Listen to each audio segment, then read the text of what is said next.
నమస్తే రమగారు. నమస్తే జయ. రమగారు, మీరు రకరకాల దేశాల కథలు చెప్తూ ఉంటారు. చైనా దేశం కథలని, రష్యా దేశం కథలని. అలాంటిది ఏదైనా ఒకటి చెప్పుకుందామా? హ్మ్. ప్రసిద్ధ చైనా జానపద కథలు ఆ! అందులో నుంచి చెప్దాం ఒకటి. పూర్వం చైనా దేశంలో అంటాక్ అని ఒక కుర్రాడు ఉండేవాడు. ఈ అంటాక్ పరమ నిరుపేద. వాడికి ఏమీ లేదు. అమ్మ నాన్న కూడా లేరు. వాడికి ఒక 14, 15 సంవత్సరాల వయసు వచ్చేసరికి వాళ్ళ వాకిట్లో ఒక పెద్ద దానిమ్మ చెట్టు ఉండేది. ఆ దానిమ్మ పళ్ళే వాడి జీవనాధారం. అంతకుముందు ఎట్టాగొట్టా ఉండేవాడు. బాగా ఇల్లుంది. ఒక వాకిట్లో ఒక దానిమ్మ చెట్టు. ఆ దానిమ్మ చెట్టుని పరమ జాగ్రత్తగా కాపాడి ఆ పళ్ళు అమ్ముకుని దాంతో జీవనం గడిపేవాడు. విరగ్గాసేది అది. చుట్టుపక్కల వాళ్ళు పువ్వు పిండా టైంలో కూడా దాని జోలికి రాకుండా పంచప్రాణాలు దాని మీద పెట్టి కాపాడుకునేవాడు. పువ్వులు లెక్క పెట్టుకునేవాడు, పిందెలు లెక్క పెట్టుకునేవాడు. అంత జాగ్రత్తగా ఉండేవాడు. అయితే వీడికి ఒక 20, 25 ఏళ్ళు ఉంటాయి ఈ టైంకి, ఈ కథ నాటికి. ఒకసారి ఏమైంది, ముందు రోజు చూశాడు పళ్ళు బాగా అంతంతున్నవి. రాత్రికి రాత్రి 7, 8 పళ్ళు ఖాళీ అయిపోయినాయి. ఎక్కడా మనిషి వచ్చిన ఆనవాళ్ళు అయితే లేదు, పళ్ళు మాత్రం లేవు. ఒక 2 రోజులు 3 రోజులు పగలల్లా కాపలా కాసాడు, ఏమీ అవ్వాలి. రాత్రిపూట ఏదో జరుగుతోందని రాత్రిపూట కాపలా కాసాడు. కాసేసరికల్లా ఒక రోజు 2 రోజులు నిద్రపోయాడు. పళ్ళు పోతున్నాయి, రోజుకి 7, 8, 7, 8 పళ్ళు చొప్పున. 4వ రోజు కనిపెట్టాడు ఒక నక్క.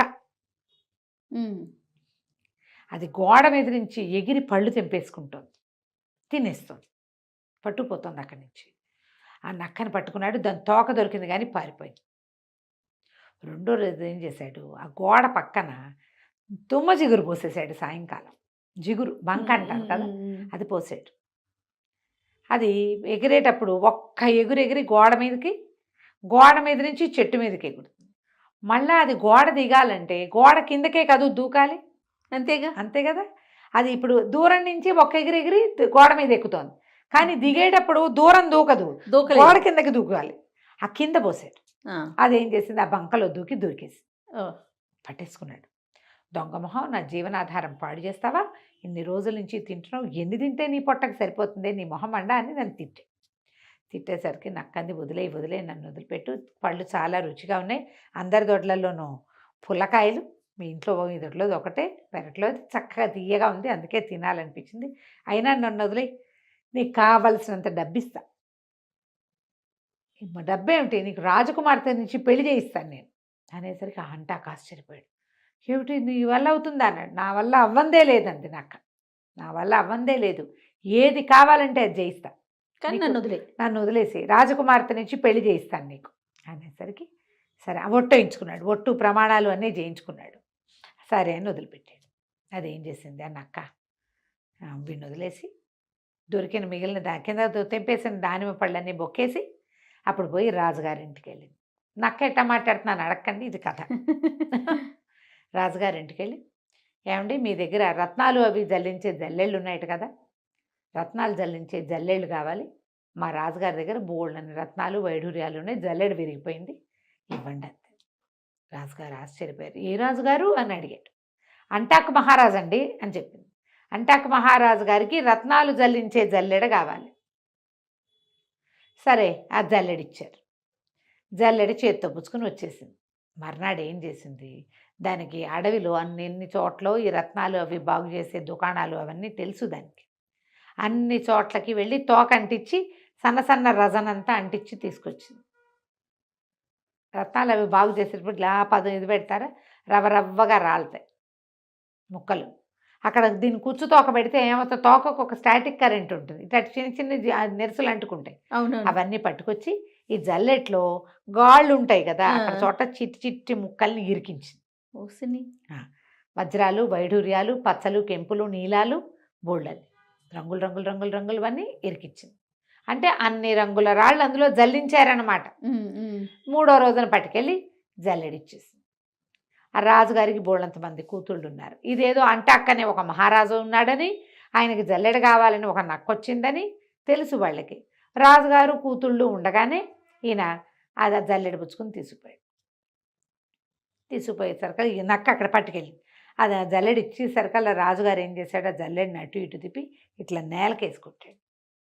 ఏముందో చూడడానికి. మామూలుగా మనం ఏ పిండి జల్లిచ్చామో కింద కొడితే తెలుస్తుంది.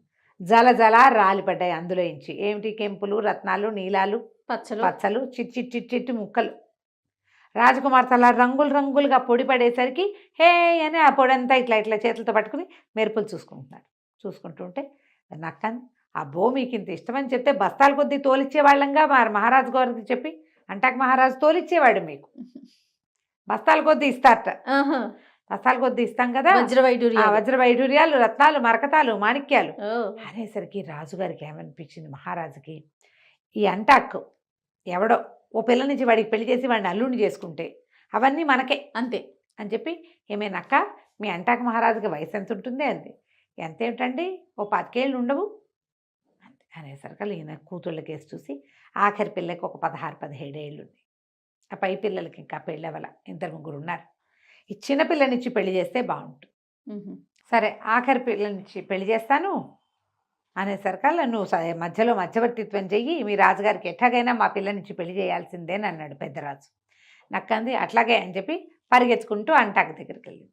రెడీ అయిపో, నీకు రాజుగారి చిన్నమ్మాయి నుంచి పెళ్లి చేసేందుకు ఏర్పాటు చేసి వచ్చాను అనేసరికల్లా అంటాక ఆశ్చర్యపడి ఏమిటి పెళ్ళే బాగానే ఉంది కానీ నాదే పెళ్ళి అంటే ఎంత సన్నాహం, నా దగ్గర ఏముంది దానిమ్మ చెట్టు తప్పిస్తే దిక్కులేదు నాకు, ఏం చేయాలంటే దానికి అంతాకి నేను చెప్తా కదా నువ్వు బయలుదేరరా అని చెప్పి మర్నాడు పొద్దునే బయలుదేరేసింది. బయలుదేరాక ఏం చేసింది, రాజుగారు ఒక ఏరు దాటాక రాజుగారి కోట, ఆ ఏటికి ఉండుండి పొంగు వస్తూ ఉంటుంది.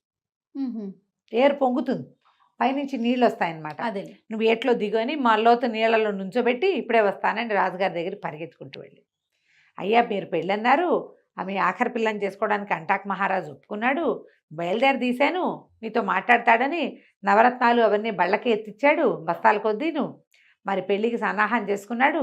తీరా ఏరు దాటుతుంటే ఏరు కాస్త పొంగిపోయి రత్నాల బళ్ళన్నీ కొట్టుకుపోయాయి, రాజుగారి పెళ్లి బట్టలన్నీ పోయాయండి, ఆయన నీళ్లలో నుంచునున్నాడు, మరి ఏదైనా ఏర్పాటు చేయండి అనేసరికల్లా ఈ రాజుగారు ఏమంటాడు, కాబోయే అల్లుడిని తెచ్చుకోవద్దు, రత్నాలు ఏముంది బస్తాలు పోతే పైన మళ్ళీ ఉంటాయి వీళ్ళ దగ్గర అని చెప్పి ఏం చేశాడు, పెద్ద పెద్ద బళ్ళ నిండా బట్టలు నగలు అన్నీ వేసుకుని తీసుకొచ్చాడు.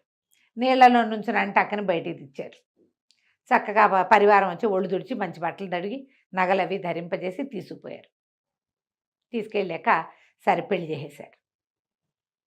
పెళ్ళి అయిపోయాక పిల్లని పంపించద్దు, పెళ్ళి అయిపోయింది, అందరూ చాలా మెచ్చుకున్నారు. కుర్రాడు చక్కగా చాకులాగా ఉన్నాడు, బోల్డ్ ఆస్తిపరుడు, రాజు, రత్నాలు వజ్రాలు జల్లెలతో జల్లిస్తారని చెప్పుకున్నారు. సరే కథ అంతా అయిపోయింది. పెళ్లి తర్వాత ఇవ్వాల్సిన విందులు వినోదాలు కూడా జరిగిపోయినాయి. ఎవరు మీ చుట్టాలు రాలేదేమిటని అడగల రాజుగారు. నక్కేం చెప్పిందంటే వాళ్ళకి ఇలా వాళ్ళని వీళ్ళని అందరినీ పిలిస్తే చాలామంది వాళ్ళ పిల్లల్ని చేసుకోమంటున్నారు, నేనే మాట్లాడి పెట్టాను కాబట్టి చుట్టాల పక్కల గురించి అడగబాకండి, వాళ్ళు ఎవరైనా వస్తే తలకాయ నింపాలి. ఓహో, మనకేం కావాలి, ఆ మంచి కుర్రాడు లట్టుగా పట్టేయాలి, పట్టేశాం అంతే. అక్కడి నుంచి పెళ్ళి అయిపోయింది, ముచ్చట్లన్నీ తీరాక ఇప్పుడు నక్కని పిలిచాడు అంటాకు. ఇప్పుడు మా ఇంటికి తీసుకెళ్ళాలంటే మనకేముంది గతి ఎక్కడ అంటే, నువ్వేం కంగారు పడకు, నిన్ను బ్రహ్మాండమైన కోటలో స్థిరపరిచే పూచి నాది, దానిమ్మ చెట్టు మాత్రం నాకు వదిలేయాలి నువ్వు. ఓహో సరేనన్నాడు. అక్కడి నుంచి రాజుగారికి ఏం చెప్పింది, బయలుదేరి తీస్తే రాజుగారు మా రాజుగారు మీ పిల్లని తీసుకుని ఇంటికి వెళ్ళిపోతాడని. రాజుగారు చక్కగా ఒక పెద్ద సైన్యాన్ని 100 మందిని ఇచ్చాడు, ఓ 25 మంది పనివాళ్ళని ఇచ్చాడు అమ్మాయికి సహాయం చేయడానికి. అక్కడి నుంచి 2-4 మేనాలు, బట్టిండా, నగలు, బట్టలు, పిల్ల చిన్నప్పటి నుంచి వాడుకునేవి, అమ్మాయి జవహరి అంతా ఉంటుంది కదా, బాల తొడుగు అవన్నీ సర్దిచ్చారు. వీళ్ళు పెద్దగా ఒంటెల మీద బయలుదేరారు. గుర్రాల మీద, ఒంటెల మీద, గాడిదల మీద సామాన్లు వేసుకుని మళ్ళీ పిల్లకి సంవత్సరానికి సరిపడా సరుకులు ఇస్తారట అక్కడ. అవన్నీ ఇచ్చారు. శాస్త్రానికి అక్కడ బోర్డు లేవు, వీళ్ళు ఇవ్వాలి కాబట్టి ఇచ్చారు. మా చిన్నపిల్లకి ఏమి ఇచ్చారు అంటే చెప్పుకోవాలి. అదే ఇవన్నీ బయలుదేరాక ఇవి నక్క పరిగెత్తుకుంటూ ముందుకెళ్ళిపోయింది. బాగా వెళ్తే ఒక వర్తకుల బిడారు వెళ్తోంది, ఒంటెల బిడారు. బిడారులో వాడిని కనపడి, బందిపోటు దొంగలు వస్తున్నారు, జాగ్రత్తగా ఉండండి అని చెప్పేసరికల్లా వర్తకుడు వెనక్కి తిరిగి చూస్తే ఈ అంటాక్ రాజుగారితో ఎంతమంది బయలుదేరారు, 100-200 మంది బయలుదేరారా, గుర్రాలు, లొట్టిపెట్లు ఇన్ని రకాలు ఉన్నాయా, వాళ్ళందరూ వస్తుంటే దుమ్ము రేగదు. ఆ దుమ్ము చూసేసరికి వీడికి భయం వేసింది, అమ్మో బందిపోట్లే, ఏం చేయాలంటే ఒక ఉపాయం ఉంది. వాళ్ళు వచ్చేటప్పుడు వాళ్ళలో ఎవరైనా ముందొచ్చి ఈ బిడారు ఎవరిది అని అడుగుతారు, నువ్వు అంటాక్ మహారాజు గారిదని చెప్పు, ఒంటెల బిడారు అంటాక్ మహారాజు గారిది, ఆ మాట చెప్తే నిన్ను వదిలేస్తారు. అంటాక్ మహారాజు అంటే బందిపోట్లకి గుండె టెర్రర్ ఓహో. అని చెప్పింది. సరే, ఇంకా ముందుకు పరిగెత్తింది. ఒక గొర్రెల బిడారు కనపడింది. ఒక 1000 గొర్రెల్ని కొంతమంది తోలుకుపోతున్నారు. వాళ్ళని కూడా బెదిరించింది. వెనక్కి తిరిగి చూడండి, బందిపోటు దొంగలు వచ్చేస్తున్నారు చెప్పేసరికల్లా హడిలిపోయారు. అయ్య బాబాయ్, బందిపోట్లు వస్తే ఇంకేముంది, మమ్మల్ని చంపేశారంటే 1000 గొర్రెలు తోలుకుపోతారు. ఇప్పుడు ఏం చేయాలన్నారు. ఏమి చేయక్కర్లా, ఈ బిడారు వచ్చి మిమ్మల్ని అడుగుతుంది, ఎవరు ఏమిటి అని వాళ్ళు అడుగుతారు. అంటాక్ మహారాజు గారి గొర్రెలు అని చెప్పాలి మీరు. ఒంటెలు. గొర్రెలు, ఇది గొర్రెలు బిడారు, మొదటిది ఒంటెలు, ఇది గొర్రెలు బిడారు అని చెప్పండి. వాళ్ళు మిమ్మల్ని వదిలేసి వాళ్ళ దారిని వాళ్ళు పోతారు. అక్కడి నుంచి వెళ్తూ ఉంటే ఒక పల్లెటూరు, దాని నిండా ఆవులు మేకలు. వాళ్ళని బెదిరించింది. ఇక అందరినీ ఇదే పని. వాళ్ళకి చెప్పింది, మీరు వీళ్ళు వస్తున్నారు, బందిపోట్లు వస్తున్నారు, ప్రాణాలు రక్షించుకోండి అంటే ఉనికిపోయారు జనం.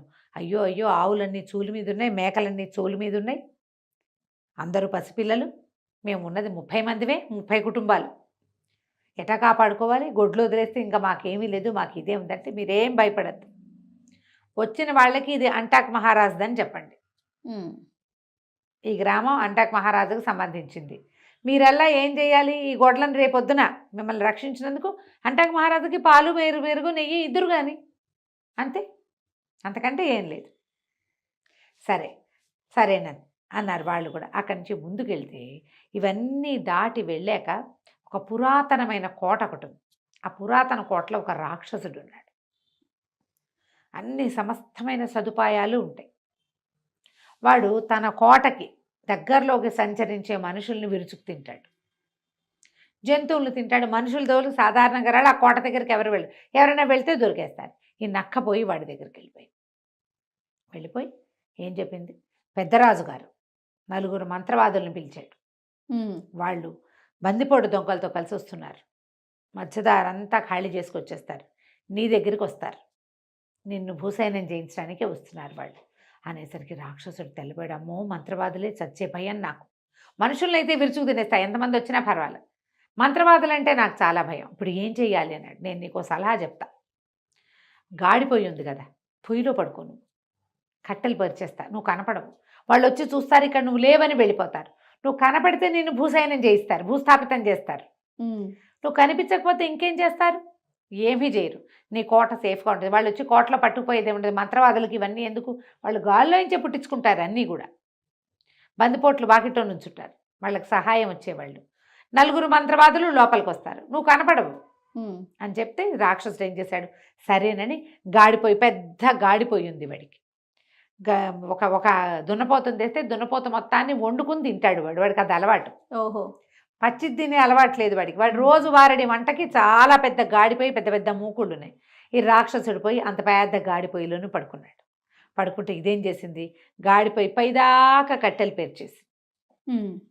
పేర్చేసింది. వాడు లోపల పడుకున్నాడు. ఇదేం చేసింది, చల్లగా గాడిపోయి అంటించేసి దాని కింద పడుకున్నవాడు ఎట్లా లేచి వస్తాడు, అదే కదా, మొత్తం అంటుకుపోయి వాడు కాస్త అయిపోయాడు అర్పణం. కోట ఖాళీగా ఉంది. ఈ వచ్చే దారిలో అంటాక్ మహారాజుకి ఒంటెలు బిడారు వాళ్ళు, అంటాక్ మహారాజు గారివి ఇవి అని చెప్పారు కదా, వాళ్ళు ఏం చేశారు, ఓ 4 ఒంటెలు ఇచ్చి అంటాక్ మహారాజు గారికి ఇవ్వండి అని పంపించారు. అంటాక్ మహారాజు ఎవరో వాళ్ళకి తెలియదు. ఈ బిడారుతో పోయి ఒక మన బందిపోట్ల బిడారు అని చెప్పారు కదా, దాని వెనకాల పడి 4 ఒంటెలు వచ్చినాయి. గొర్రెలు వాళ్ళు ఓ 100 గొర్రెలు పంపించారు. ఆ ఊరి వాళ్ళు 4 ఆవులు, 4 మేకలు, 4 చిన్న దూడలు, అక్కడి నుంచి పోయింద పాల దుత్త, పెరుగు దుత్త, నెయ్యి దుత్త పంపించారు. ఒక సామ్రాజ్యమే వచ్చేసింది. ఇక కోట దగ్గరికి వాళ్ళు వచ్చేసరికి అలా వెనకాల ఈ సామాన్లన్నీ మోసుకుంటూ జనాలు వచ్చేసారు. కోటలోకి వస్తే ఏముంది, కోటలో ఎవ్వరూ లేరు, సమస్తమైన ఉపాయాలు ఉన్నాయి లోపల. ఇల్లు వాకిలి ఏర్పడిపోయింది. ఆ కోటకి రాజు అయిపోయాడు. ఈ లోపలికి వచ్చిన గొర్రెలు ఒంట్లు అన్నీ అక్కడ ఉండిపోయినాయి. ఈ రాజుగారు పంపించిన 100 మంది వాటిని చూసుకున్నారు. క్రమంగా ఈ మిగిలిన ఆ ప్రాంతంలో తిరిగే బిడారులన్నిటికీ సహాయకుడుగా అయిపోయాడు అంటాక్. దానిమ్మ చెట్టు మాత్రం నక్కకి దొరికింది. తర్వాత ఆ నక్క ఎప్పుడూ వీళ్ళతోటే ఉండేదట. అయితే ఇప్పుడు ఇన్ని రకాలు ఇప్పించావు, నేను నీకేం సహాయం చేయను, నువ్వు నాకేం చేస్తావు అని అడిగిందిట నక్క. నిన్ను రాజుని చేశా, రాజుగారి కూతురిచ్చి పెళ్లి చేశా, నీకు ఒంటెలు బిడారు, గొర్రెలు బిడారు, పల్లెటూళ్ళ నుంచి సామాన్లు అందే ఏర్పాటు చేశాను. వాళ్ళందరికీ నువ్వు రాజైపోయి వాళ్ళని నువ్వే రక్షించావని వాళ్ళు నమ్ముతున్నారు. ఇన్ని చేశాను, నాకు నువ్వేం చేస్తావు అని అడిగింది నక్క. అడిగితే నెత్తి మీద పెట్టుకోను అన్నట్టు. ఆ నక్క కొంతకాలానికి చనిపోతే ఆ నక్క తోలుతోటి కిరీటం చేయించుకున్నట్ట అంట అక్క. అక్కడ ఆ ప్రాంతంలో ఇప్పటికీ కూడా ఎవరినైనా గౌరవించాలి అంటే నక్క చర్మంతో చేసినటువంటి పైభాగంతో చేసినటువంటి కిరీటం పెడతారు. మనం కొన్ని సినిమాల్లో చూస్తే ఏదో తోలుతో చేసింది పెట్టుకున్నట్టు కనపడుతుంది, అది నక్క తోలు. ఒక వంశానికి నక్క అట్లా సహాయం చేసింది. ఆ నక్క తోలుతో చేసినటువంటి దాన్ని తన నెత్తి మీద తొడుగు శిరస్త్రాణంగా ధరించేవాడు. తమాషాగా అనిపించినా దీని వెనకాల చరిత్ర ఉంది. కథ కంచికి మనం ఇంటికి. చాలా బాగుంది రమ్మగారు. నమస్తే. నమస్తే. నమస్తే రమ్మగారు. నమస్తే జయ. రమ్మగారు, మీరు పిసి సర్కారు మెజిషియన్ స్టోరీస్ చెప్తా ఉన్నారు కదా, ఒక చెప్పుకుందాం. భలే ఉంటాయి. కథ అంతా ఉంటుంది. ఒక చిన్న మ్యాజిక్ ట్రిక్ అనమాట. సుందర్బనాలు అనే ఒక రాజ్యం ఉండేదట. ఆ రాజుగారికి ఒక కుమారుడు ఉండేవాడు, శీలకుమారుడు అతని పేరు. రాజుగారు మంచి కంట్రోల్లో ఉంచేవాడు అబ్బాయిని. అయితే వివాహానికి ముందు తీర్థయాత్రలు అవి అంటే ఊళ్ళు తిరగటము ఒక పద్ధతిగా ఉండేది అక్కడ. పిల్లలు చదువు అయిపోయాక రాకుమారిని బయటికి పంపించేవారు. ఈ శీలకుమారుడు కూడా అట్లాగే తను చుట్టూ అన్ని రాజ్యాలు చూసి ప్రపంచాన్ని తెలుసుకోవటం. తర్వాత వివాహం చేసేవాళ్ళు. ఆ తర్వాత ఏం చేసేవాళ్ళు, రాజ్యాధికారం. ముందు యువరాజు పట్టాభిషేకం చేసి రాజ్యాధికారం మెల్లిగా రావాలంటే ఈ లోపల అంతఃపురాల్లో ఉండటము, తర్వాత గురువు దగ్గర ఉండటము, ప్రపంచాన్ని చూసేది అవకాశం లేదు కదా. అవును కదా. అందుకని ఒక పర్యటన అలా తిరుగుతూ ఉండటం. అందుకని చెప్పి శీలకుమారిని పంపించారు.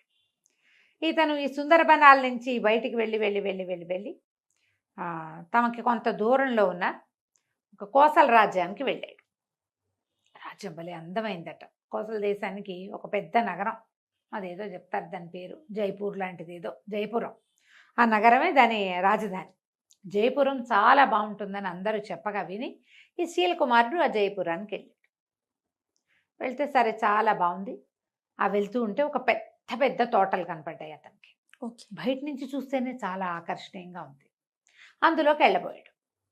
లోపలికి వెళ్ళబోతే తోటమాలి వాళ్ళు అడ్డుకున్నారు. వాకిట్లో ఉన్న వాళ్ళు, సెక్యూరిటీ వాళ్ళు ఉంటారు కదా, ఇది అందరూ వెళ్ళేది కాదండి, మీరు ఎక్కడో బయట ఊళ్ళ నుంచి వచ్చినట్టారు, ఈ ఊరు వాళ్ళు ఎవరు ఇందులోకి వెళ్ళరు, ఇది రాజకుమార్తె శాలిని యొక్క సొంత ఉద్యానవనం, ఆమె తిరుగుతుంది. ఇది ఇప్పుడు మీకు ఇక్కడ కనపడుతుంది కానీ కోటకి అంతఃపురానికి అనుసంధానంగా ఉన్నది ఇది. అంతఃపురం నుంచి రాణి అమ్మ యువరాణి బయటికి రోడ్ల మీదకి రాకుండా ఒక మార్గం గుండా ఇందులోకి వచ్చేస్తుంది. ఓకే. ఇప్పుడు అంతఃపురానికి అనుసంధానంగా ఉన్నట్టు అనమాట ఇది. ఇందులోకి బయట వాళ్ళు వెళ్ళకూడదు, మగవాళ్ళు స్ట్రిక్ట్లీ నో అండి, కుదరదని పంపారు. కానీ ఇతనికి ఆ లోపల నుంచి వస్తున్న పువ్వుల గాలి, పళ్ళ వాసనలు, ఆ బయట ఉన్న క్యానోపీ లాగా కనపడుతుంది అనమాట, అదంతా ఇట్లా దీనిలాగా కనిపిస్తుంది. చాలా ఆకర్షణీయంగా ఉంది, చల్లగా ఉంది. అక్కడ నుంచుంటే వెళ్ళాలనిపించింది. ఏం చేశాడు, సరే రెండో పక్క అక్కడి నుంచి వదిలి సరేనని వచ్చేసాడు. కాదు కూడదు అంటే వాళ్ళకే తెలిసిపోతుంది వీడు వేరే మార్గం ట్రెస్ పాసింగ్ చేస్తాడని, అవునులే, సరిహద్దులు దాటేస్తాడని అనుమానం వస్తుంది. అక్కడ సరేనని వచ్చేసాడు. ఇంకో రోడ్డు వైపుకి వెళ్ళాడు. వెళ్ళేసరికల్లా అక్కడ కూడా ఇదే తోట కనపడుతుంది అతనికి. అది ఇక్కడి నుంచి అక్కడ దాకా ఉంది. ఓహో. సరే ఎవరు లేరని చూసి ఇతను ఏం చేశాడు, గుర్రాన్ని కొంచెం అవతలగా కట్టేసి మాటుగా చాటుగా కట్టేసి చల్లగా ఆ గోడ దూకి లోపలికి వెళ్ళాడు. వెళ్తే ఎంత బాగుందో. మన ఊళ్ళలో లేవు ఇలాంటివి అనిపించింది. వాళ్ళ ఊళ్ళో ఏంటి, రాజకుమార్తెలు లేరు, వాళ్ళకి అబ్బాయిలు ఉన్నారు, అబ్బాయే ఉన్నది. అబ్బాయి కోసం అతను వేటకు అడవికి వెళ్తాడు. అతనికి తోట అవి ఎందుకు, ఏవో మామూలుగా తోటలు పెంచారు. ఈ ప్రత్యేకంగా రాజకుమార్తె కోసం అక్కడక్కడ లతానీ కుంజాలు, చక్కగా పొదరిళ్ళు, దేనికి దానికి బెడ్స్గా వేసిన గులాబీలు, మల్లెలు, ఇలా రకరకాల చెట్లు, ఇన్ని పువ్వులు ఉండేసరికల్లా ఎన్నో తుమ్మెదలు, తర్వాత సీతాకోక చిలకలు, పిచుకలు ఎన్ని ఉన్నాయో. సంతోషం పట్టలేకపోయాడు అతను. అంత గ్రీనరీ, ఆ కలర్ఫుల్గా ఉన్న దాన్ని చూసేసరికల్లా ఒక ఆత్మానందానికి లోనయ్యి అంతా తిరిగి దొరికిన పళ్ళేవో 4 కోసుకుని తిని తర్వాత ఏం చేశాడు, పక్కన ఒక చిన్న పొదరిల్లు లాగా ఉంటే దాని మీద ఒక బెంచ్ ఉంది. దాని పక్కన ఆ బెంచ్ మీద కూర్చుంటే హాయిగా ఉంది. కూర్చుని అతని దగ్గర పిల్లని గ్రోబ్ ఉంది, అతనికి ఫ్లూట్ వాయించే అలవాటు. ఈ బోర్డును దోపుకున్నాడు. నడువు కట్టుకునే దట్టీలో, ఆ దట్టీలో నుంచి ఫ్లూట్ తీసి వాయించడం మొదలుపెట్టాడు. కాసేపు అయ్యేసరికల్లా ఏమైంది, ఫ్లూట్ వాయిస్తూ హాయిగా సంతోషంగా ఉన్నాడు. ఆ చల్లగా మధురమైన వాసనలు వచ్చే ఆ గాలి పీలుస్తూ అట్లా మైమరిచిపోయి ఉన్నాడు. ఎక్కడి నుంచి వచ్చిందో ఒక నాగుపాము అతన్ని కాటేసింది. అయ్యో! హ్మ్. కెవ్వమన్నాడు, గిలగిలా తన్నుకున్నాడు, పడిపోయాడు కింద. మొహం నీలంగా అయిపోయింది. ఎప్పుడైతే ఇతను ఫ్లూట్ మొదలుపెట్టాడో దీనికి ఆ తోటకి అంతఃపురం నుంచి ఇవతలకు వచ్చాక ఇక్కడ కూడా ఒక చిన్న సౌధం లాంటిది ఉంది. రాకుమార్తె ఒక 2 చెలికత్తెలతోటి అక్కడ వచ్చి ఉంది. ఫ్లూట్ వినిపించేసరికల్లా ఆ అమ్మాయి ఎవరా అని, ఎవరు వచ్చారు తోటలోకి, ఫ్లూట్ ఎట్లా వినపడుతుంది, ఎవరు ఏమిటని ఒక దీని దగ్గర గవాక్షం దగ్గర ఒక కిటికీ దగ్గరకు వచ్చి నిలబడి చూస్తోంది. దగ్గరలోనే ఉంది దానికి. ఆ అబ్బాయి గమనించుకోవాలి. చూసేసరికల్లా ఎవరో కుర్రాడి వయసుండి అతని కేసే చూస్తుంది. ఉన్నట్టుండి పాము కాటేయటం, అతను కేక పెట్టడం, ఆ అమ్మాయి పరిగెత్తుకుంటూ వచ్చి చెలికత్తెల సహాయంతో ఇతను చూసేసరికల్లా కనపడింది. ఈ చెలికత్తెల్లో ఒక చెలికత్తె తల్లి విషవైద్యం తెలిసిన తల్లి. ఆ పిల్లకు కూడా కొంత తెలుసు. ఈ అమ్మాయి ఏమందంటే, ఇది పలానా పామమ్మ, దీనికి వేరు పెట్టి వైద్యం చేస్తే ప్రమాదం తప్పుతుందంటే సాయం పట్టండి అని ముగ్గురు కలిసి అతన్ని లోపల గదుల్లోకి తీసుకొచ్చారు. తీసుకొచ్చి రాకుమార్తె అతను ఇక్కడ ఇందులో ట్రెస్ పాసింగ్ చేసి లోపలికి వచ్చాడంటే అతనికి శిక్ష పడుతుంది. అంతేగా. అతనేమి తన్ను చూడ్డానికి రాలా, ఈ తోట సౌందర్యం కోసం వచ్చాడు. ఆ సంగీతం బాగుంది, రాకుమారుడు చక్కగా ఉన్నాడు. ఎవ్వరికీ చెప్పకుండా 5-6 రోజుల పాటు అతన్ని అక్కడే దాచిపెట్టి వైద్యం చేయించి అతను కోలుకునేదాకా కాపాడింది. ఓకే. కాపాడి పంపించేద్దాం అనుకుంది.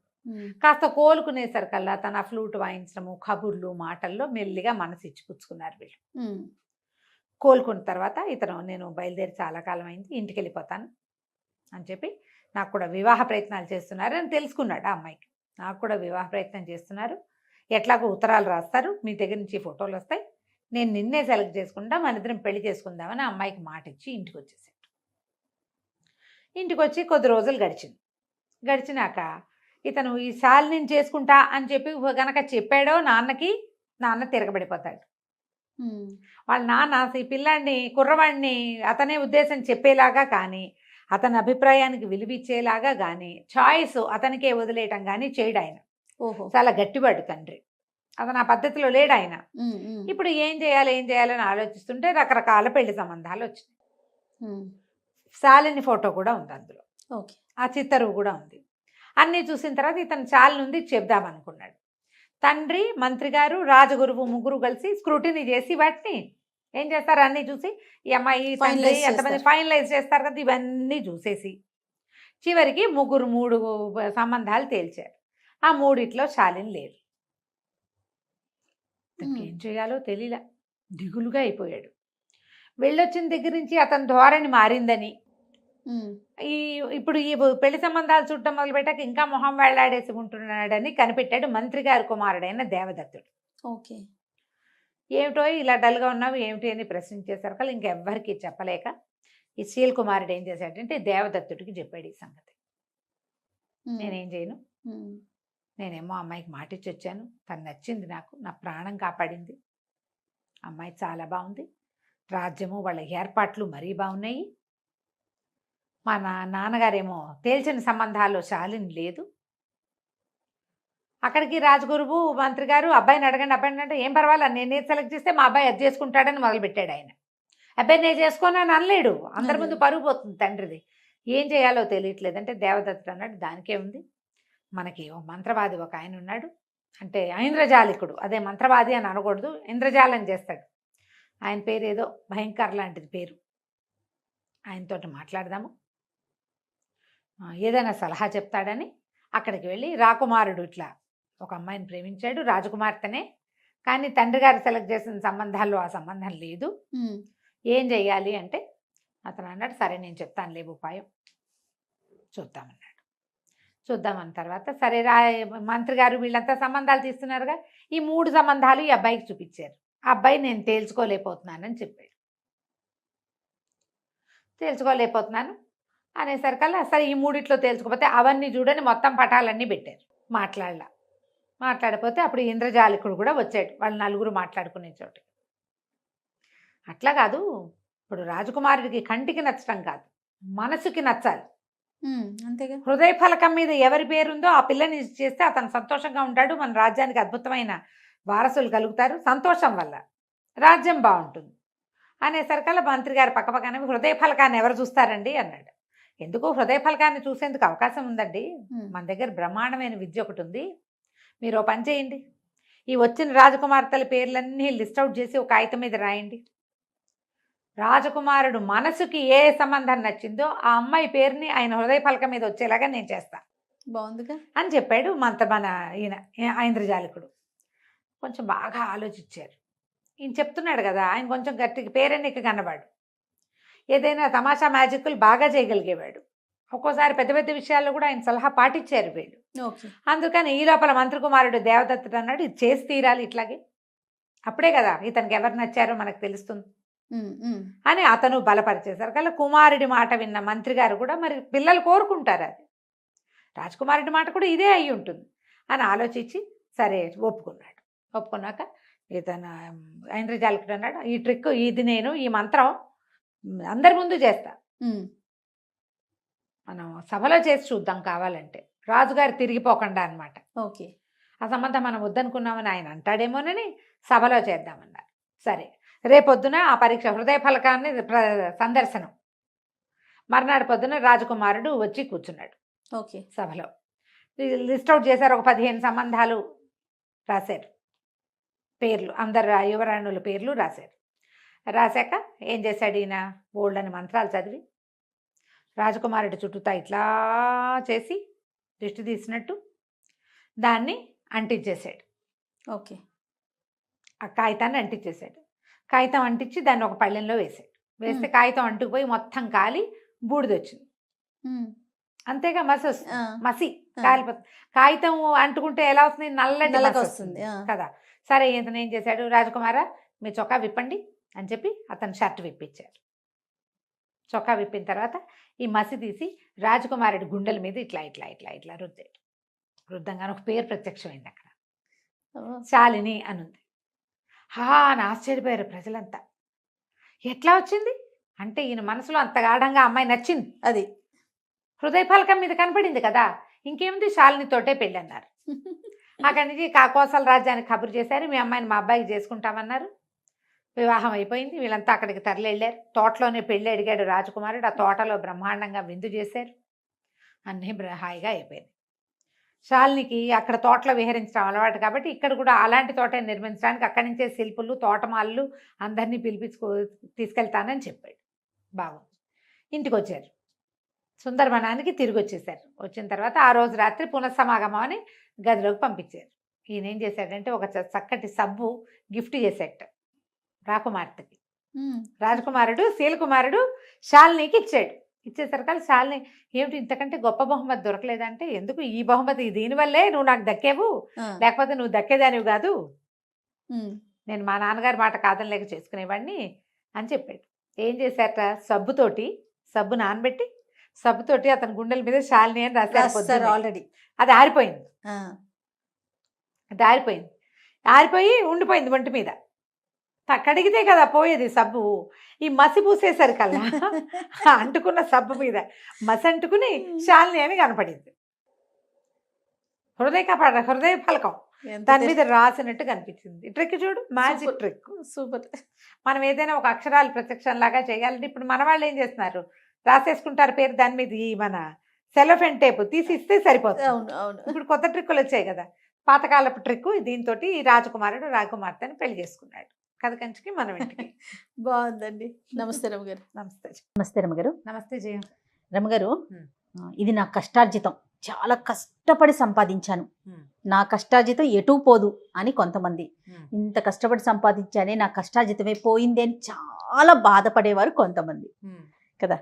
అసలు కష్టార్జితం అంటే శ్రమపడి సాధించింది, దాని విలువ చాలా గొప్పది. అమ్మో, అది ఇప్పుడు మనకి ఎక్కడి నుంచైనా వచ్చిన డబ్బు పోయిందనుకో ఏదో ఏడుపేడ్చి చూరుకుంటాం. అదే మనం కష్టపడి చెమటోడ్చి సంపాదిస్తాను చూడు, మన రక్తం చెమటగా మార్చి సంపాదించింది, అది పోతే ఎవరికైనా ఇవ్వడానికి పైసా అయినా కూడా వదిలిపెట్టలేకపోతాం. మంచి మంచి కథలు ఉన్నాయి జయ దాని మీద, కష్టార్జితాల మీద. భలే చక్కటి కథ ఉంది, చందమామ కథ ఒకటి చెప్దాం. పూర్వం ఒక గ్రామంలో ఓ బ్రాహ్మణ ఆయన ఒక ఆయన ఉండేవాడు. ఆయన ఏదో వ్యాపారం చేసుకుని జీవించేవాడు. ఎక్కడికైనా వెళ్ళాడు. భార్య ఆయన ఇద్దరే, ఎవరు లేరు. పిల్లలు పెళ్ళిళ్ళు అయిపోయింటే వాళ్ళిద్దరే ఉండేవాళ్ళు. ఎవరింటికైనా వెళ్ళి మంత్రం ఏదో చెప్పేవాడు. ఏదో వాళ్ళు పావలా వరద ఇస్తే అప్పుడేముంది కాసులు, రాగి డబ్బులు, బియ్యము పప్పు ఉప్పు ఇస్తే అది వండుకుని తినేవాళ్ళు. అంతే, అలాగే బతికేవాళ్ళు. అయితే వాళ్ళకి ఒక పూరు గుడిసి ఒక చిన్న ఇల్లు ఉండేది. ఆ ఇంట్లో ఉండేవాళ్ళు. తలదాచుకునేందుకు గూడుంది, రోజుకు ఒక ముద్ద అన్నం, అంతకంటే ఏముంది. ఆయన అలాగే వెళ్ళేవాడు, వచ్చేవాడు. ఎక్కడైనా అవసరమైతే ఏదో చిన్న పని చేసుకొచ్చేవాడు, వాళ్ళకి సహాయం చేసేవాడు. వాళ్ళు ఇచ్చిన దాంతో గడిపేవాడు. అయితే భార్య అనేది ఎన్నాళ్ళు ఇట్లా పెద్దవుతామా, రోగమో రొష్టో రాదు, వానో వంగుడో వస్తుందా? వానాకాలం వస్తే నువ్వు ఎక్కడికి వెళ్ళలేవు, ఏమీ తేలేవు. వానాకాలం ఏం తినాలి? రోగమో రొష్టో వస్తే మనకి తిండి ఎవడు పెడతాడు? అదే కదా. ఇప్పుడు నువ్వు బయటికి వెళ్ళలేవు, అప్పుడు ఎట్లా మన గతి గడిచేది? బతుకున్నంతకాలం జీవయాత్ర కొనసాగాల్సిందే కదా. దానికి ఏర్పాటు చేసుకోవాలి. మనం ఏం చేయాలి? చీమల్లాగా కొంచెం రేపటికి ఒక 10 రూపాయలు పక్కన పెట్టుకోగలగాలి అని రోజు శతపోరేది. ఆయన ఏమనేవాడు, ఏదో శ్రమతో బతుకుతున్నామమ్మా, నడిచి తెచ్చుకుంటున్నాను అంతేను, అంతకంటే వద్దు అనేవాడు. ఇక అవగా కొన్ని రోజులు ఇట్లా గడిచేసరికల్లా ఆవిడ రోజు పోరేది. మొదట్లో అప్పుడప్పుడు అనేది, తర్వాత రోజు పోరుతుంటే ఏమంది, మన దేశపు రాజుగారు, ఆ ఊరు రాజుగారు చాలా ధర్మాత్ముట, దానాలు అవి చేస్తాట, మరి ఆయన దగ్గరికి వెళ్ళి ఏమైనా తేకూడదు అనేసరికల్లా సరే వెళ్ళాడు. ఓ రోజు మళ్ళీగా లోపలికి దొరికింది అవకాశం. అయ్యా, మీ కష్టానికి ఫలితం దొరికితే, మీ శ్రమకి ఫలితంగా ఏదైనా ఉంటే అది నాకు ఇవ్వండి అని అడిగాడు. రాజుగారు ఆలోచించాడు. శ్రమ, ఏం శ్రమ పడుతున్నాను నేను అని ఆలోచించుకున్నాడు. ఆయన ఏం శ్రమ పడ్డు, పొద్దున్నే లేస్తాడు, మంది మాగదులు వచ్చి స్తోత్రాలు చేస్తారు. వాళ్ళు స్తోత్రపారాయణం అయిన తర్వాత స్నానానికి లేవదీస్తారు. వాళ్ళు ఒకళ్ళు దొంగతారు, స్నానం ఒకళ్ళు చేయిస్తారు, బట్టలు ఒకళ్ళు ఇక దొడుగుతారు, లేదా వాళ్ళు ఇస్తే ఈయన తొడుక్కుంటాడు. తర్వాత ఆయన నడుచుకుంటూ వెళ్తాడు ఆస్థానంలోకి. మంత్రులు వస్తారు, కథలు చెప్తారు, కాకరకాయలు చెప్తారు, మాట్లాడతారు. ఇగో ఇక్కడ శిస్తులు అంటారు, అవంటారు, ఇవంటారు. భోజనం వేళవుతుంది, మధ్యాహ్నం భోజనం చేస్తాడు, వింజామర్లు ఎవరో వేస్తారు, ఈయన పడుకుంటాడు. సాయంకాలం లేస్తాడు, వ్యాహాళ్ళకి వెళ్తాడు, రాణిగారి దగ్గరికి వెళ్తాడు, ఎవరైనా వస్తే వాళ్ళతో మాట్లాడతాడు. మొత్తం మీద ఆలోచిస్తే నేనేం శ్రమ పడుతున్నాను అనుకున్నాడు రాజు. నా శ్రమ ఫలితం ఇది అని ఇవ్వడానికి ఏమి ఇవ్వాలో తెలియలే ఆయనకి. అయ్యా 2 రోజులు ఆగిరండి, ఇస్తానన్నాడు. ఈయన ఏమడిగాడు? అడిగింది నీ శ్రమ ఫలితం ఏదైనా ఉంటే అది ఇవ్వమన్నాడు. శ్రమపడి సంపాదించింది ఇవ్వాలి, అంతే. రాజుగారు ఏం బాగా ఆలోచించాడు. వాడు నిజమే, నేను ఏమీ శ్రమ పట్టల్లా, నా సంపాదన ఏది? ఈ రాజ్యం మా నాన్న ఇచ్చాడు, ఈ సంపద అంతా ప్రజలు ఇచ్చేది నాకు. శిస్తులు వసూలు అవుతాయి, పన్నులు కడతారు కదా, మనం మళ్ళీ దాన్ని ప్రజల మీద ఖర్చు పెడుతూ ఉంటాం. బొక్కసం కొంచెం నిండుతుంది. పెద్దగా యుద్ధాలు చేసింది ఏమీ లేదు, చిన్న రాజ్యం. ఆలోచించి మర్నాడు పొద్దున ఏం చేశాడు ఆయన, రాచ దుస్తులు పక్కన పెట్టి ఒక పాత పంచె అది తెప్పించుకుని కట్టుకుని తలపాగా చుట్టుకుని ఒక సామాన్యుడిలాగా ఊళ్ళోకి వెళ్ళాడు. ఏదైనా పని చేసి సంపాదించాలి. ఈయన వెళ్ళేసరికల్లా ఒక కుమ్మరి ఆవం పెట్టుకుంటున్నాడు. కుమ్మరి చక్రం పెట్టుకుంటారు కదా, మట్టి అంతా ఓ పక్కకు పోసాడు. కుమ్మరి ఆ మట్టి తొక్కాలి, దాన్ని బాగా తొక్కి స్వాధీనపరచాలి కదా మెత్తగా.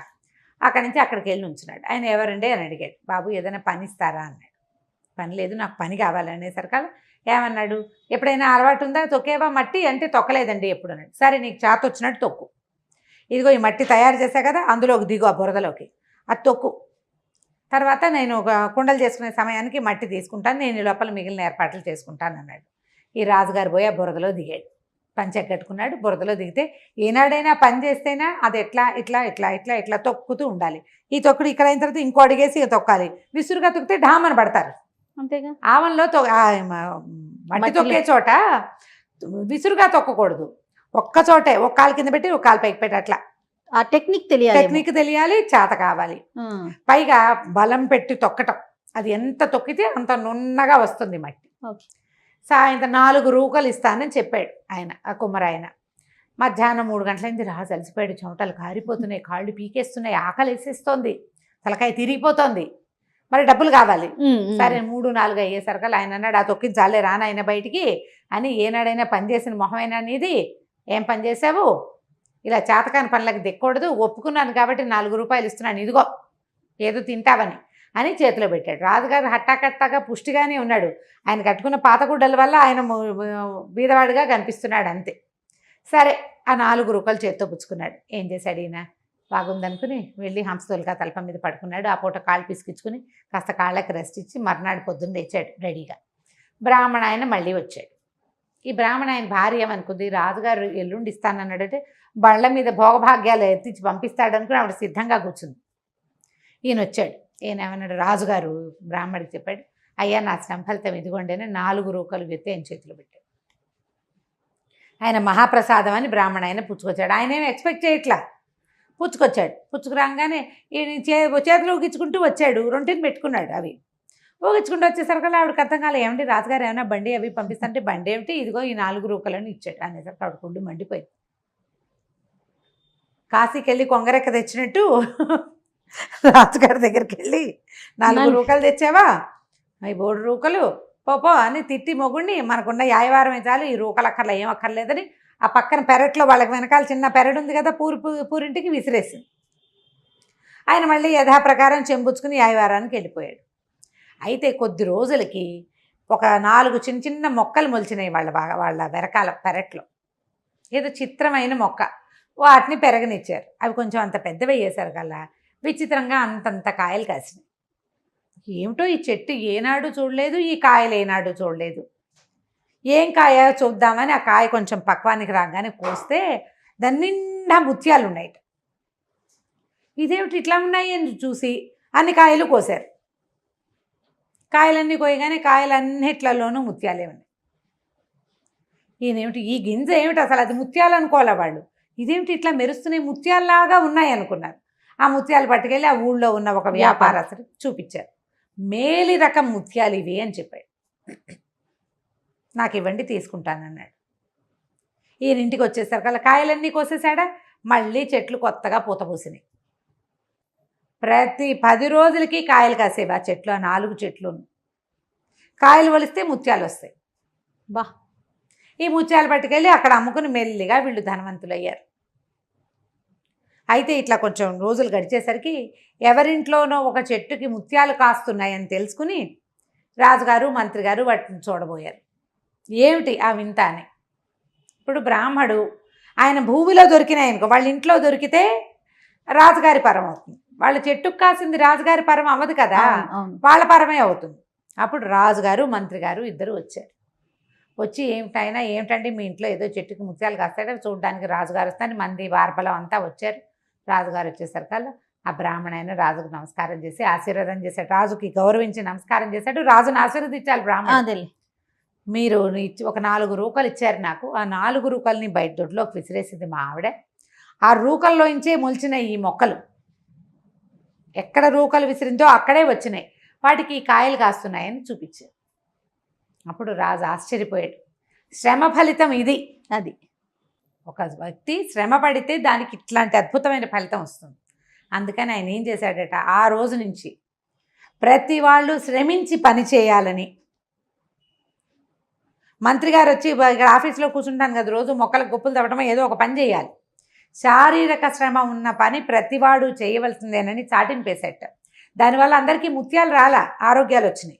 అంతే కదా, శ్రమ పడటం తెలిసింది, శ్రమకి విలువ. ఇది కష్టానికి విలువ. ఈ మొక్కలకి గొప్పలు తవ్వటం, ఈ గోడకి సున్నం కొట్టడం, ఇవన్నీ కష్టమైన పనులు. దానికి తగింది ఇవ్వాలి. ఒక రోజు పనే కదా, 1 రూపాయే ఇస్తానని కాకుండా ఓ రోజంతా ఆ సున్నం వేస్తే ఆ నొప్పి ఏంటో మనకు తెలుస్తుంది. అందుకని ప్రతివాడు శ్రమపడి పని చేయాల్సిందేనని రాజుగారు చాటింపేశారు. శ్రమకి విలువ అలాంటిది. సూపర్. ముత్యాలు రావు మనకి, రానే రావు, ఊహించొద్దు అసలు. కానీ దానికి సరి అయిన ఫలితం వస్తుంది. శ్రమకి ఫలితం ఇవాళ లభించకపోయినా రేపు తప్పక లభిస్తుంది. ఆ ఫలితం వచ్చినప్పుడు రమ్మగారు నిజంగా చాలా తృప్తి కలుగుతుందండి, చాలా సంతోషం కలుగుతుంది, చాలా సంతోషం. అది మాటల్లో చెప్పలేదు, అనుభవించే వారికి తెలుస్తుంది. కాబట్టి కష్టే ఫలి అన్నారు. 100% కష్టపడి ఫలితాన్ని పొందండి. అంతే కదా. సూపర్ రమ్మగారు. Thank you. నమస్తే. Thank you Jaya. నమస్తే.